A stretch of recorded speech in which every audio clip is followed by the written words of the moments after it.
perkataan itu di ayat dalam ayat masuk waktu solat, sama solat sana.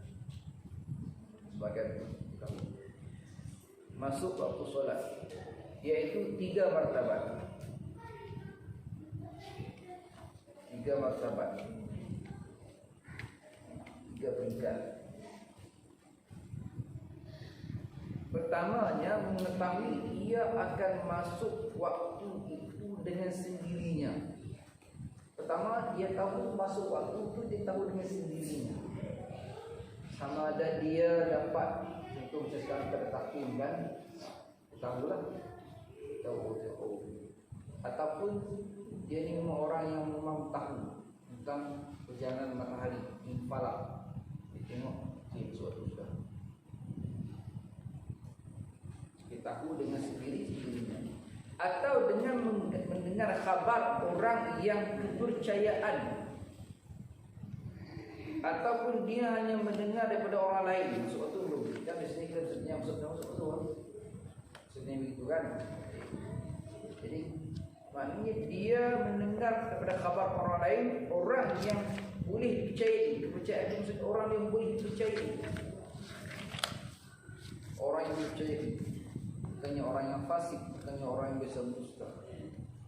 Orang itu memang boleh dipercayai, yang melihat ia akan masuk waktu. Yang mana orang itu dia tengok masuk waktu. Orang dijadikan dia, orang yang percaya itu dia tengok keadaan suasana masuk waktu. Contohnya kita dalam masjid, kita tak tengok, kita tidak ada. Contohlah kita tidak ada jam, kita tidak ada ni. Orang tu dia keluar, kita di luar tengok matahari ni, oh suatu sudah. Begitu. Atau dengan mendengar bang, ataupun kita di rumah kita dengar bunyi azan. Bang tu bunyi azan lah. Maka bila kita dengar itu, tandanya masuklah waktu. Sebab apa? Sebab dengar bang dia nak kaitkan dengan benda yang sama. Perkara lain yang lain. Apa dia? Perkara dengan puasa. Dan puasa. Tak masuk waktu zuhur maghrib kan? Waktu maghrib ni waktu yang sangat-sangat dinanti-nantikan pada orang-orang yang berpuasa. Kan? Orang puasa ni waktu maghrib lah paling dia nanti-nantikan. Dia tak sama dengan orang yang solat.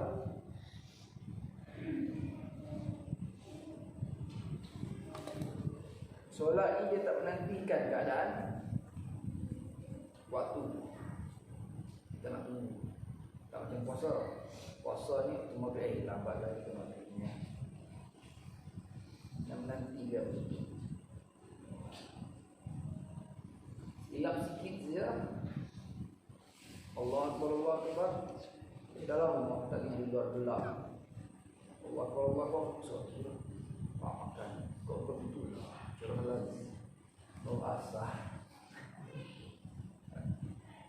Puasa. Jadi dia mendengar bang orang yang mengetahui ia dengan waktu pada waktu cuaca pula, atau melihat kepada jam yang betul. Yang kalau cuaca dia tahu cuaca jam yang betul ukurannya. Maka sekalian yang tersebut itu seperti mengetahui dengan sendiri juga. Adapun semua perkara-perkara tersebut juga dianggap sebagai seperti ia tahu dengan sendirinya juga.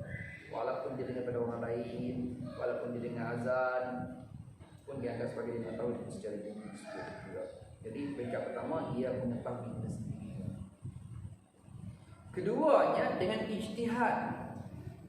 Dengan ijtihad. Apa itu ijtihad? Ijtihad ni dari segi bahasa ni maksudnya dia sungguh-sungguh. Ataupun ijtihad ni itu bahasa dalam sini ijtihad ni ialah berusaha untuk apa sebenarnya?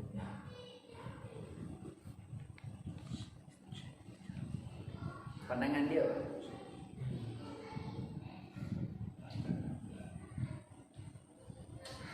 Ya, posisi menghasilkan pendapat dia.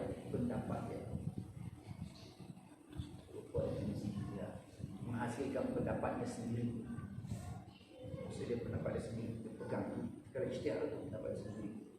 Tapi dengan ijtihad, maksudnya dengan pendapat dia sendiri, dia pada sesuatu yang menunjuk ia akan waktu, seperti membaca Quran atau bunyi burung atau barang yang lain daripada keduanya. Contoh kan kita pegang contoh ijtihad. Kan orang dulu dia berpegang bila subuh tengok wajah sodik kan yang putih kan, tapi kita pandai tengok sebenarnya, pandai tengok saya putih yang panjang wajah sodik pandai tengok. Saya siapa pandai tengok? Kita pandai. Katakanlah kita ni tidak ada maklumat pasal kat ini, payah sedikit ada tengok. Tak pandai. Harap ayam sajalah. Harap ayam sajalah. Jadi tidak ada pakai ayam. Dengan ayam kukuk. Kan? Jadi dia dengan ayam kukuk dia pun yakin sudah masuk waktu itu namanya ijtihad. Ijtihad dia tak masuk waktu sudah. Pegangan dia masuk waktu sudah. Itulah ijtihad. Ataupun waktu maghrib dia tengok cahaya di barat, confirm sudah merah, sudah nak gelap sudah ni, confirm sudah ni, maghrib sudah ni. Itu ijtihad. Ataupun main-main bola, nampak lagi ni, belum maghrib lagi ni, sampai mana sudah bola. Itu melampau sangat ijtihad. Maksudnya ijtihad dia pegangan pendapat sendiri yang dikeluarkan.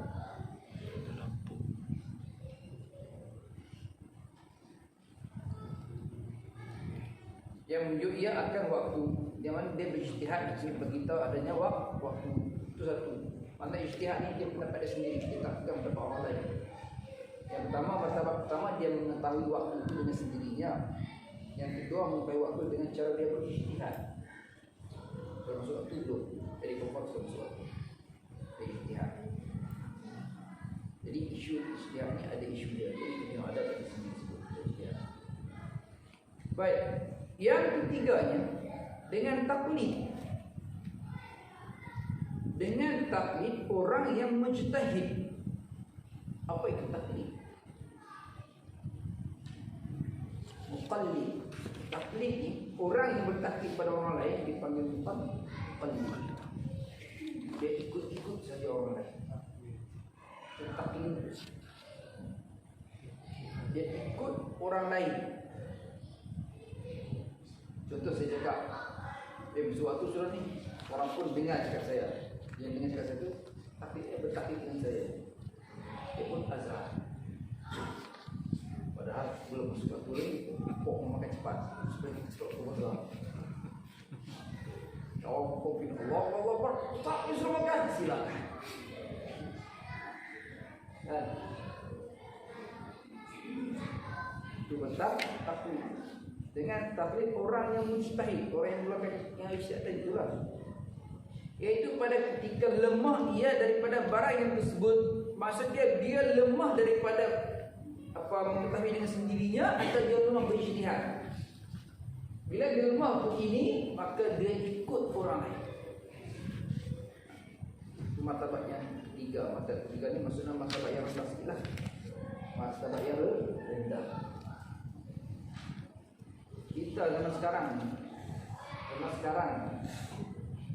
orang zaman sekarang semua bertaklid.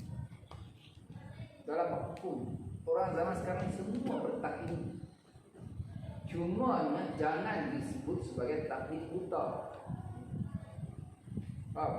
Orang hari ini saya beritahu, bohonglah jika dia mampu berijtihad. Tak ramai yang mampu berijtihad. Memang Taniyah mengatakan pintu ijtihad yang ditutup. Tak ramai yang mampu berijtihad. Tuan-tuan di sini, maaflah kasar bahasa saya. Orang marahlah, tuan Tuan-tuan di sini jangan cakap saya mampu ijtihad. Bahasa kasar saya tampar nanti. Tahu alam. Okey. Tahu awal. Sebab kalau tuan-tuan mampu cakap mampu ijtihad, silakan cakap bahasa Arab dengan saya. Sebab syarat ijtihad untuk menjadi mujtahid mesti boleh cakap Arab. Tahu bahasa Arab. Ni taklid tu apa? Taklid tu saya ingat tak? Taklid terdapat menjadi definisi tak ya? Ni orang hari ini cakap boleh menterjemah Al-Quran, mentafsir Al-Quran. Saya malah kita sebut pasal taklid kan? Cerita Melayu tak sikit. Bila kita baca Al-Quran, kita buka Quran terjemahan. Baik. Bila buka Quran terjemahan, kita baca terjemahan. Saya tidak masalah kita baca terjemahan tu. Cumanya kalau tak tahu, jangan memandai-mandai orangnya tahu. Jangan mandai-mandai. Itu terjemahan Al-Quran. Tafsir lain lagi, terjemahan lain lagi, takwil lain lagi, tadabbur lain lagi maksudnya. Dalam baca Al-Quran, terjemah Al-Quran, tafsir Al-Quran, takwil Al-Quran, tadabbur Al-Quran. 4 perkara yang berbeza perbuatannya, tapi bunyinya seolah-olah macam memahami Al-Quran. Kita pasal taklid yang mustahil. Ulama hari ini tak ramai yang mampu ijtihad. Syekh Yusuf Al-Qadawi kita punya anda sebagai mujtahid itulah sebab dia boleh ijtihad, tapi ijtihad dalam mazhab. Al-Allamah meninggal Syekh Baba Zaini pun kita anggap sebagai mujtahid sebab dia ijtihad sendiri. Mereka ini, kemampuan mereka ini syarat untuk mujtahid. Kenapa dia ulama letakkan syarat untuk menjadi mujtahid? Syarat untuk menjadi mujtahid ini, ulama letak seorang tu bila dia nak jadi mujtahid, dia kena menguasai bahasa Arab. Bahasa Arab bukan sekadar dia boleh bercakap. Bahasa Arab ni dia kena tahu dari segi susunan bahasa Arab, susunan ayat bahasa Arab. Satu. Kedua, dia tahu tentang sorab. Sorab maksudnya kata terbitan bahasa Arab. Contoh kami kata perkataan lari, berlari, melarikan. Itu sorab. Sorab. Lari, melarikan, dilarikan, berlari-lari, larian, itu sorab. Tambahan, ketingguhan. Baik. Kemudian dia kena tahu bahasa. Ini baru bahasa Arab ni. Dia kena tahu ilmu balaghah, ilmu majaz. Orang akan cakap, penting kau Ustaz tu. Memang penting.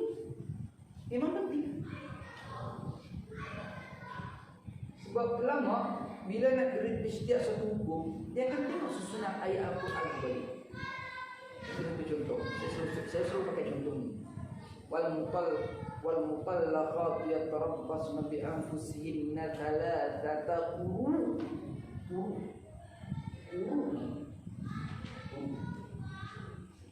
Kita baca Al-Quran, terjemahan Al-Quran dia tulis huruf juga.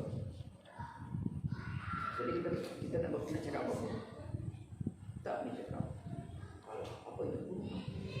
Tapi tafsir sendiri tak boleh. Nak tak nak terpaksa cari balik hadis pendapat para sahabat huruf itu apa. Sayyidina Ali cakap huruf itu apa. Sayyidina Umar cakap huruf itu apa. Wal mutallaqat yatarabbasna bi anfusihinna thalathata quru. Cerita tentang talak. Bila kamu mentalakkan isteri, salah kata 3 kali quru. Apa quru? 3 kali haid kan 3 kali bersih. Apa itu sebenarnya? Sebab tu orang tidak boleh terjemah tidak masalah, nak tafsir apa saja tak boleh. Contoh saya ambil yang ayat yang lain. Zalikal kitabul la raiba fihi hudan lil muttaqin. Zalikal kitab, al-kitab di sana tu. Apa al-kitab maksud di sana tu? Dah tahu dah, senang sebut. Al-kitab tu Quran lah Ustaz. Kalau saya cakap tidak, Gimana? Sebab di dalam terjemahan dia tak sebut Al-Quran, terjemahan disebut Al-Quran lah kan. Katakanlah dia tak terjemahan tak sebut Al-Quran, dia sebut inilah kitab yang tidak ada keraguan dalamnya. Kitab apa? Contoh penafsiran. Kita boleh orang berfirman hudan lil muttaqin, petunjuk bagi orang-orang bertakwa. Hudan itu apa? Petunjuk. Apa itu petunjuk? Definisi dia. Lil muttaqin, al-muttaqin, orang-orang bertakwa. Apa itu orang-orang bertakwa? Apa definisi takwa? Sebab itu saya beritahu tadi, zaman sekarang tak ramai mujtahid. Dan kita ni pun bukan mujtahid. Kadang kita menterjemahkan Al-Quran, yes, mungkin kita tahulah sebab kita hafal. Tapi cuba tafsir. Saya sendiri tak mampu tafsir Al-Quran. Saya cakap terus, saya hanya boleh mampu menterjemahkan Al-Quran sahaja, itu pun tak betul 100%. Contoh percaya tadi, zalikal kitabul la raiba fihi hudal lil muttaqin. Saya tak tengok terjemahan dia. Sebab saya tahu sisi besar. Tahu sikit-sikit dari muttaqin. Alladzina yu'minuna bil ghaib. Muttaqin, jadi orang takwa itu ialah alladzina yu'minun, orang-orang yang diambil ghaib dengan perkara-perkara gaib. Apa perkara-perkara gaib itu? Contoh nak beritahu. Bila nak berangan jadi mujtahid ni fikirlah 2 kali. Tadi pagi saya baca pendapat Dr. Hafiz Mahai di Facebook. Pendapat dia tentang nafkah. Saya baca dengan tulisan tu, dia ni terlepas dia dapat PhD terlepas. Saya baca tulisan itu, saya cakap apa? Ya Allah, jauhnya dia orang. Jauhnya. Saya mungkin tuan-tuan cakap ustaz ni pandai ni.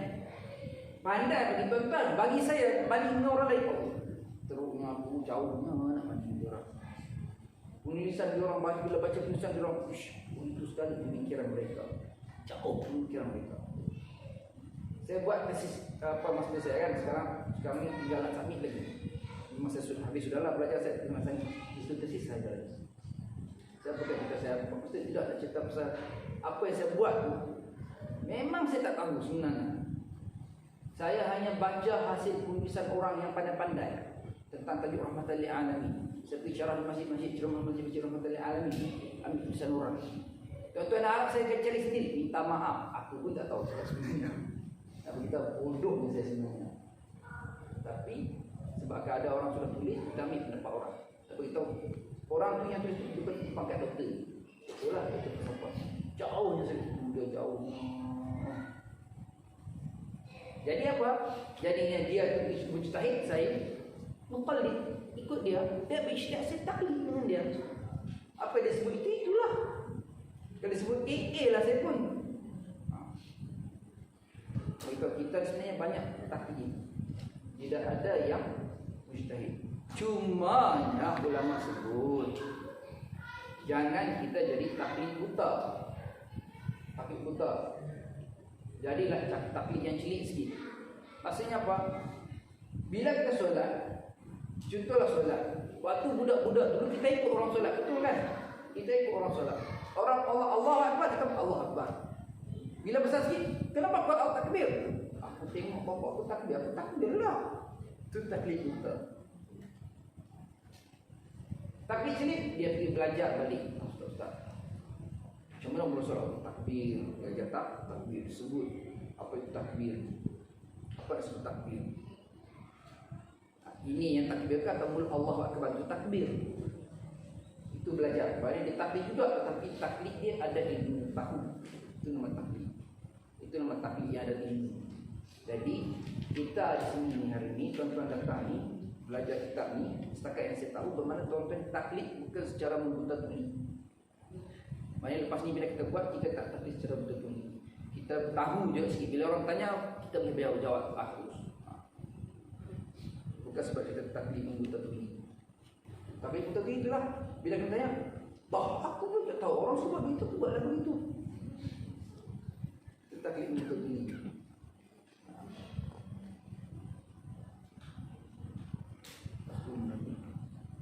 Jadi yang ketiganya dengan taklid orang yang mujtahid dia ikut orang yang mujtahid, iaitu ketika dia lemah daripada barang yang tersebut. Ijtihad tak mampu, kemudian tak dapat mengetahui sendirinya. Pada martabat yang pertama dan barang yang pada martabat yang kedua. Bersalahan ijtihad. Bersalahan ijtihad. Macam mana? Maksudnya dia beritahu tentang perbezaan dalam ijtihad ni, iaitu jika kuasa ia atas mengetahui masuk waktu dengan barang yang pada martabat yang pertama, maka itu harus ijtihad. Jika tiada, maka wajib ijtihad. Baik, katakanlah dia ni, kalau dia mampu untuk mengetahui dengan pada martabat pertama, tahu dengan sendirinya, maka dia harus ijtihad. Harus ijtihad sendiri kalau dia mampu. Jika tiada di martabat pertama, maka wajib dia berijtihad. Isu dia adalah ijtihad ni. Maksud ijtihad ni, sebab isu dia bila tentang saudara hutang ataupun pergi barang pasir. Macam mana tuan-tuan nak tentukan waktu tersebut? Isu dia tu sebenarnya nak tentukan waktu tersebut. Contoh masuk hutan, macam mana tuan-tuan nak tentukan arah kiblat dalam hutan? Mudah-mudahan pun belajar. Ketua setengah tengah sebab dia orang masuk hutan. Mudah-mudahan saya tak masuk hutan, cuma kongsi segala. Macam mana? Macam mana nak tahu kiblat dalam hutan? Ha? Hutan tebal saya cerita. Kita nak cerita hutan di Filipis ni. Kita hutan tebal. Macam mana tahu kiblat? Dia dah kompas ni. Orang dulu tidak kompas boleh buat. Bersyarat saya kongsi itu. Saya pun terfikir betul lah. Saya tak nak masuk hutan tebal. Hutan biasa masuk, tapi tak masuk hutan tebal sini. Hutan mana? Hutan getah.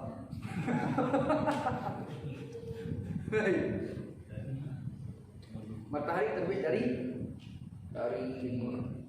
timur. Mana yang panjang terbit? Dari timur ke dari barat? Dari timur lah kan. Bila dia naik dari timur, dia turun ke barat. Sebelah barat tu dia akan berlumut. Matahari sebelah barat tu dia berlumut. Kan? Pokok ni pokok. Matahari sebelah sini kan. Bila dia naik pagi, di sini dia berlumut sebelah sini. Lumut yang menghadap ke barat tu kan, itulah arah barat. Sedangkan tidak. Tanya orang suruh hutan lah. Untuk saya pernah tanya hal yang sama. Saya beritahu betul dia panjang. Saya tak tahu lah dia nak cakap iya atau tidak. Saya pun lupa dia cakap iya atau tidak. Saya lupa lah. Untuk saya tanya benda yang sama je. Saya cakap betul lah. Itu saya cakap. Takkan nak tunggu sampai malam. Tak semayang pula ni nak tunggu malam. Sebab nak tengok bintang kan. Tak semayang lah siang hari. Allah Ta'ala. Tak tahu betul juga. Baik, ada pun ijtihad masa tu kan. Pacak kayu kan. Tengok condong ke condongan bayang. Kalau ngam-ngam bayang begitu tak ke kiri kanan, itu mengkau ngam 12 dia belum jatuh mas untuk tanda waktu zuhur lagi. Asal dia jatuh dalam sikal lah. Lupa lah. Asal maka masuk waktu zuhur. Dan kita nak ijtihad ni. Silap tu atau kita tu lagi. Kita tu lagi dia terang betul detail.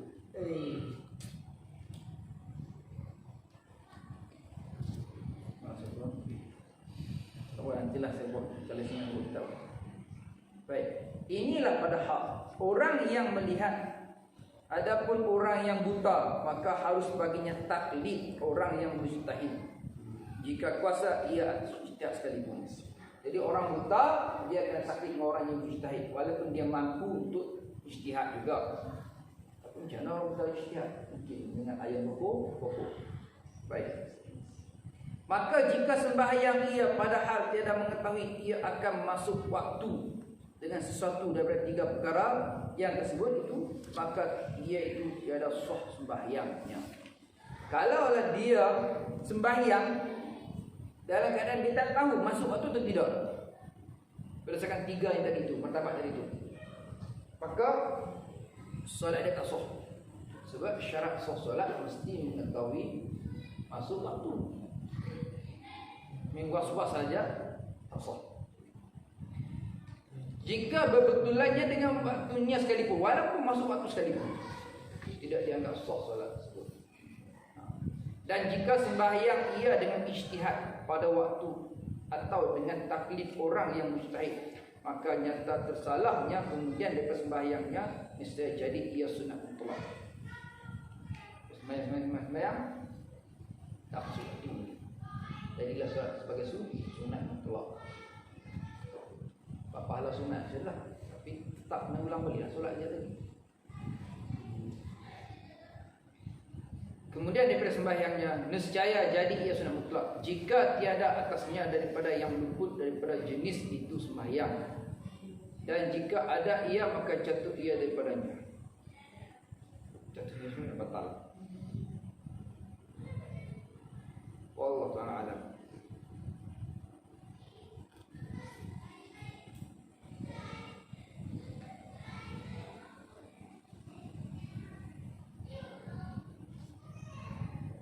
Fasal yang seterusnya, ada soalan pasal waktu. Kalau masuk waktu sekalipun, kalau dia tidak tahu, maka tidak dianggap sah. Sebab dia was-was. Dia biasanya dalam seminit 2 minit begitu was-was. Tahu dia kena yakin betul. Fasal bermula menghadap ain qiblat, iaitu 4 martabat. Sekarang ni menghadap qiblat pula. Menghadap qiblat. Pertamanya mengetahui ia akan qiblat dengan yakin, artinya dengan sendirinya. Maksudnya dia tahu qiblat tu dengan yakin dengan sendirinya. Iaitu bahawa melihat ia akan Kaabah atau disentuh akan dia dengan anggotanya. Itu kalau berada di Kaabah. Senanglah qiblat. Keduanya, dengan mendengar khabar orang yang kepercayaan yang mengetahui akan qiblat dengan sendirinya. Keduanya, qiblat ni dia tahu dengan apa orang bagi tahu. Orang tu dipercayai. Maka sah, tak masalah. Ketiganya, dengan ijtihad ia akan qiblat. Ketiga ni dia ijtihad dengan qiblat. Ijtihad akan qiblat. Ijtihad qiblat ni Islam.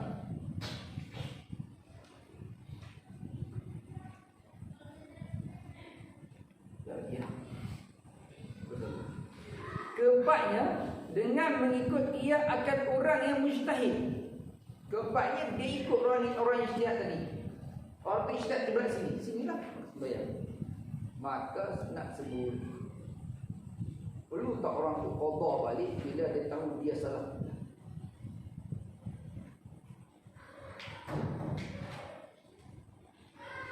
Ada setengah pendapat mengatakan perlu qada balik solat dia.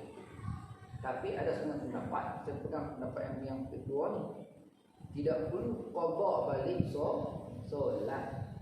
Tapi kalau tuan-tuan sewas-was nak qada, sekarang kita berdoalah.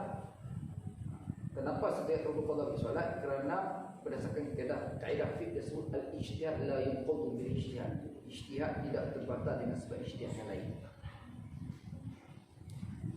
Ijtihad tidak terbatal dengan ijtihad yang lain. Dia berijtihad inilah arah qiblat, maka dia solat Allahu Akbar sampai habis. Dalam beberapa jam itu datang kawan dia. Kawan dia solat, kawan dia pusing tempat lain. Dia begini, kawan dia sini. Masing-masing ijtihad, maka tidak membatalkan ijtihad yang lain.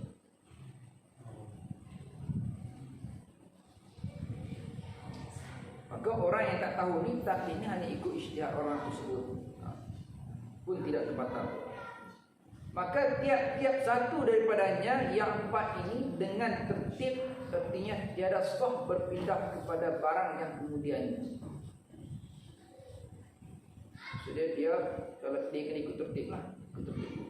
Tak tahu barulah dia ijtihad. Melainkan apabila lemah ia daripada barang yang dahulu daripadanya.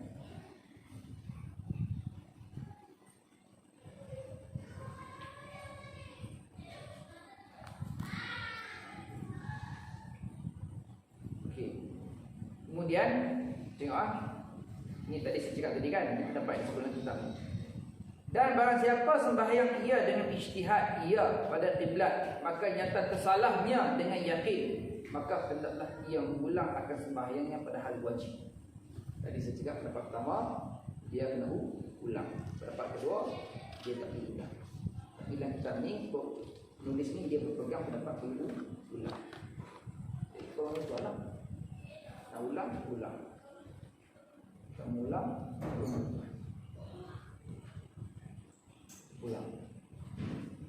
Kalau was-was ulanglah. Lebih ulang. Walaupun dicakap padahal wajib, maksudnya tu solat walaupun solat fardu sekalipun. Solat fardu, kata solat fardu. Itu lebak dua pasal tentang masuk waktu dengan pasal ada kaitan. Wallahu a'lam.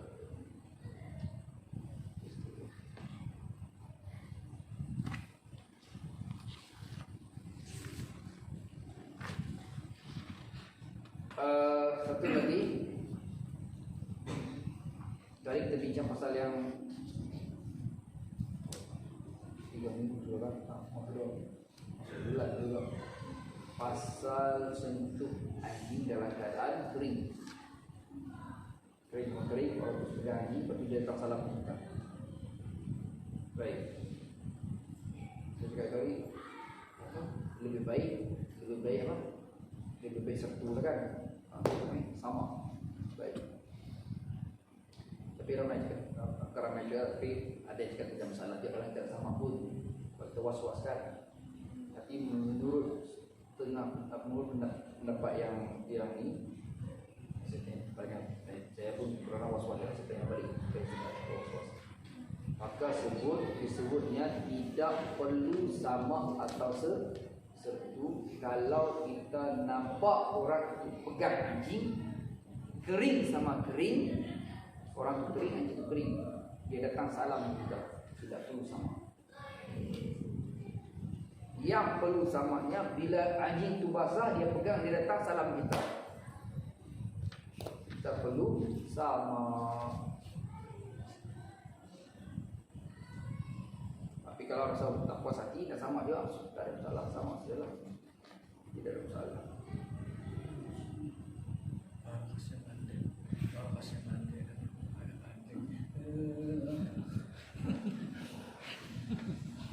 Kita apa boleh buat, kita disabahkan. Saya tanya ni, saya jadi was-was waktu itu.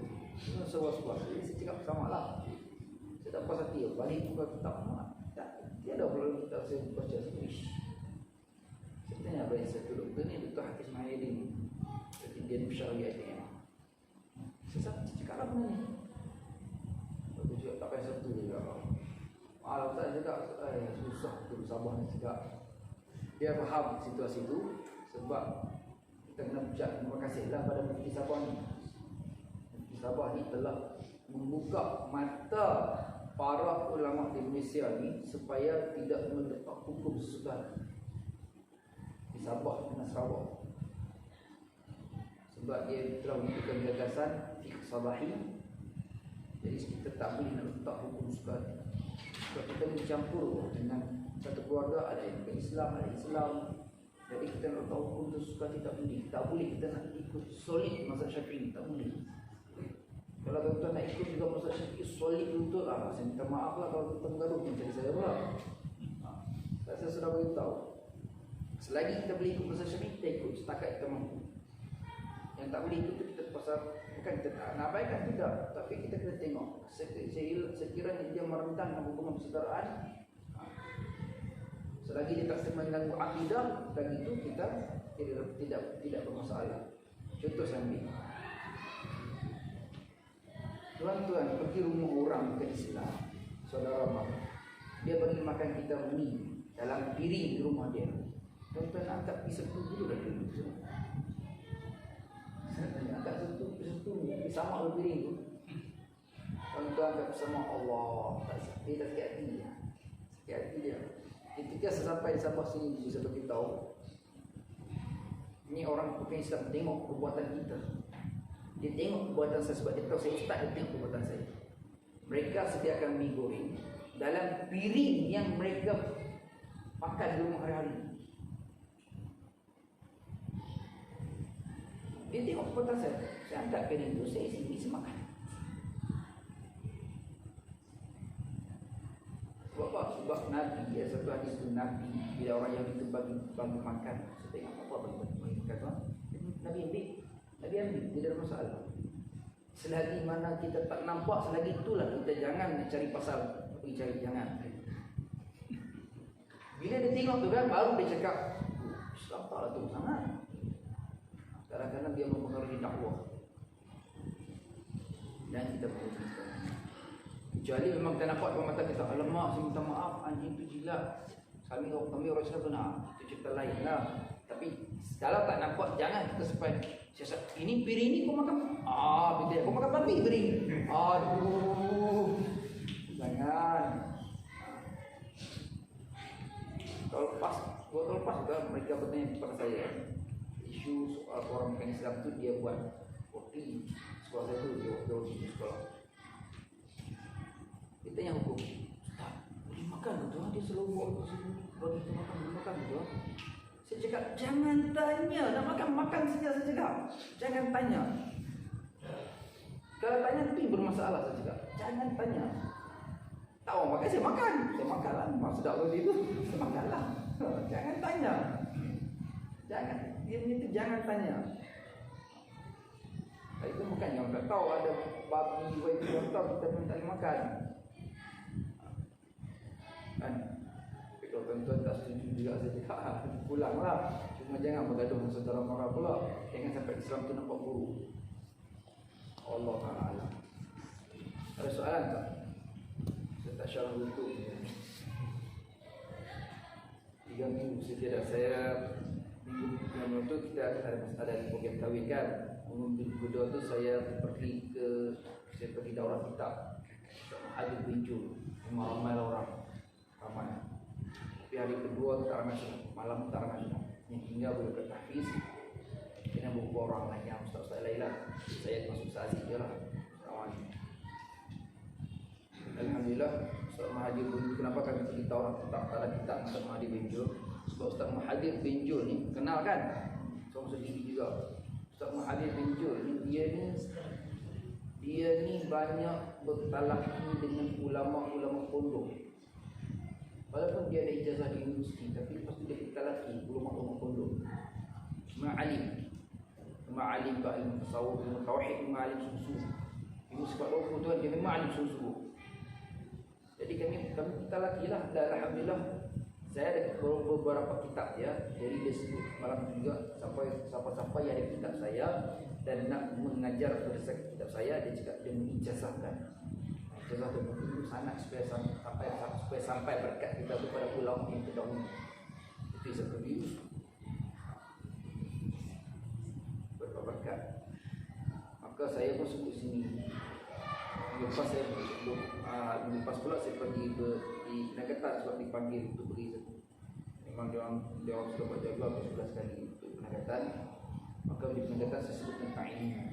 Saya kena merayu lah, bagi tahu lah yang lain. Datanglah belajar.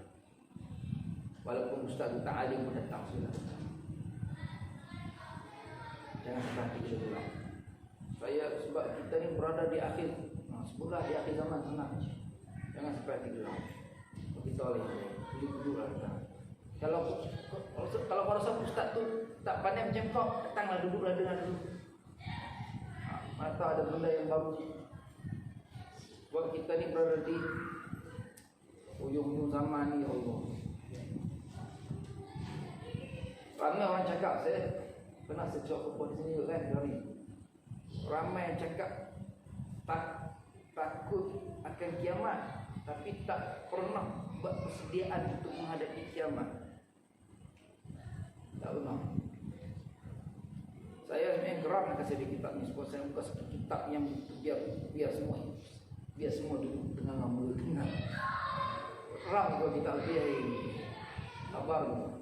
Tapi sudah datang. Sebab dunia orang kita hari ni banyak berbalak, saya sebut banyak berbalak. Sampai saya dalam Facebook saya sekarang tak, saya pun mungkin Allah uji saya sekarang di Facebook asyik melawan, saya asyik mengkritik saya. Saya ingat kau biasa saya berhenti ni. Saya pun banyak dihantam di Facebook juga dengan golongan salafi. Akan salafi hantam saya berada mulai.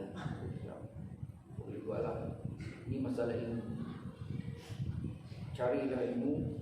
Jangan kita mengkritik guru. Guru mungkin guru itu tak sepandai kita, tapi duduklah dengar. Mungkin ada mana yang kita tak tahu. Ingat, belajar. Paling saya tekankan ialah belajar bab solat. Bab solat belajar berukur. Tak ramai yang solat cara dia sedar. Saya nak kongsi sikit ilmu yang dikongsikan oleh Ustaz Ali bin Jul, dicatatlah tu. Sebab dalam kitab penuh bagi hati. Dalam kitab penuh bagi hati tersebut, bila kita melakukan ibadah, kita tanamkan rasa khauf, al-khauf, rasa takut, dan juga ar-raja, mengharap. Takut dan harap.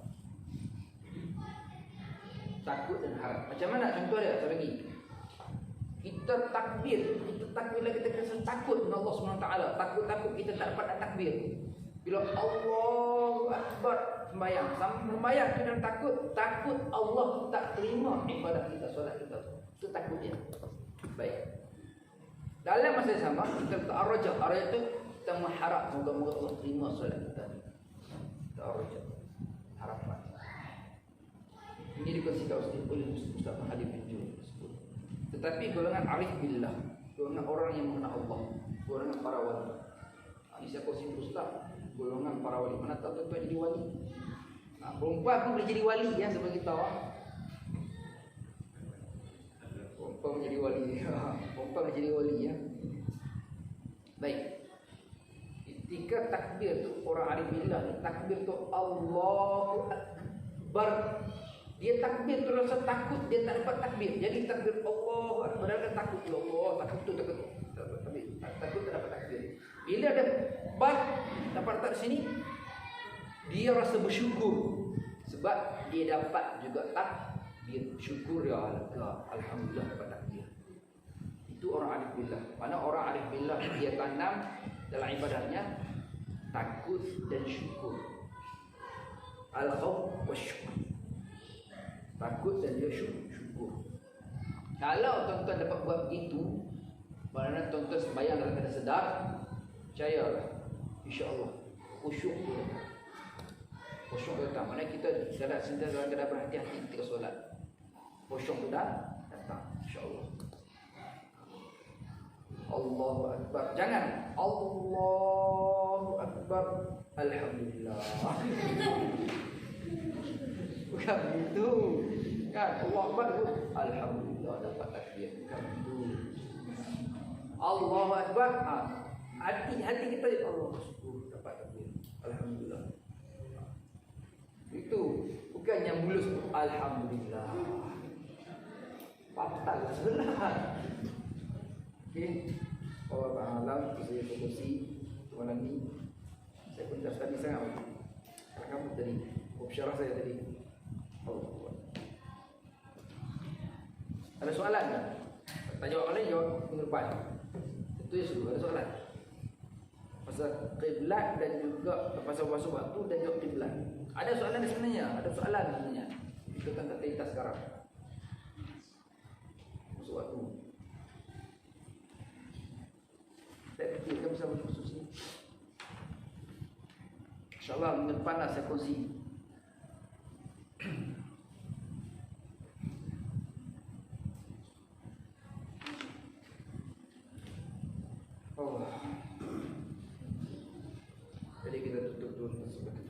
berdoa semua.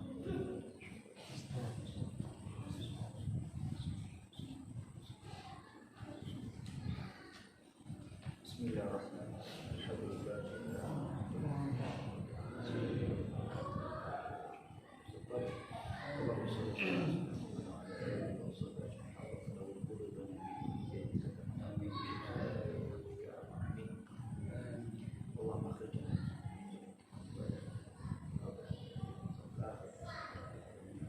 Sallallahu